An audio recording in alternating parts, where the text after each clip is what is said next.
the sight of the American people, but at least in the sight of God, he would be guilty of murder. If he killed them in the womb as well, because again, we have blinded our eyes to the immoral practice of abortion. I have a tough time calling it abortion, but we have closed our eyes. We have darkened our hearts, made our hearts calloused over this because we hear about it all the time. So this Gosnell trial should bring to life new outrage against not just babies that are born by botched abortions, but bring outrage against the act itself, against abortion itself. And I think, personally, that is why the media is definitely covering this up. So anyway, let me carry on with the speech. We're going to finish up the last couple of minutes or so of his speech, and then we're going to end the program here. Gosnell only took a leap that certain intellectuals and so-called medical ethicists have been talking about for decades. Just last year, 2 researchers published a paper in the prestigious Journal of Medical Ethics entitled, quote, "After Birth Abortion," end quote. Their assertion was that a fetus doesn't become a child until they are wanted. Let us never say that these are unwanted children, not while there are tens of thousands of married couples waiting to adopt. Couples who wait months or years to bring home a baby boy or girl. Many Americans even travel far abroad in order to adopt. In many cases, they go all the way to China or Ethiopia.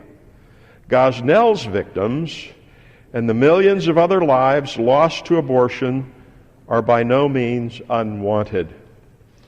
The case of Dr. Gosnell is gruesome. The place that he ran was a gruesome factory, and disturbing, but only because it strips away the clinical nature of most abortions. So it was disturbing only because it stripped away the clinical nature of most abortions. So if an abortion clinic is clean, if an abortion clinic is sanitized, if an abortion clinic is run professionally, then that makes it okay. Again, I'm not trying to pick. I really am not. But these are the things that as I'm listening to these speeches, these are the things that I'm hearing. This is kind of this is the standard thought of our society today. If an abortion clinic is run smoothly, if it's run legally, if it's run under sanitary conditions, then of course it must be okay. Again, thank you, Mr. Pitts, for standing up, and thank you, Mr. Smith, for standing up. And these 10 senators ought to be commended, but this is also needs to be pointed out that this is the common thinking of our society today.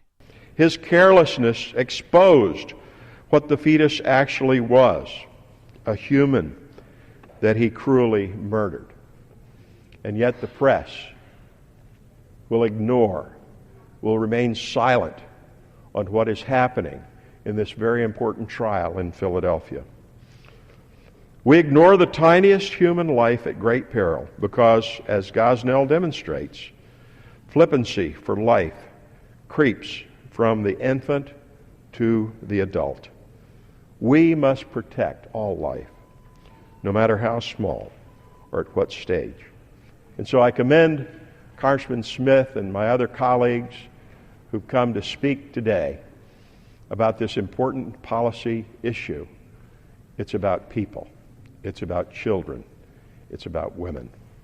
And again, thank God for those 10 congressmen who stood up and who took a stand for the rights of these unborn babies. Well, that's all the time I have for this program. I hope this has been an eye-opening episode for you.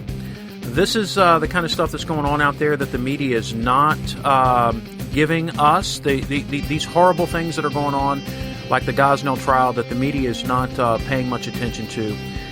But I hope your eyes have been opened, and Lord willing, you'll be able to take this information to those you work with and to those you are in contact with every day. Thank you for joining us.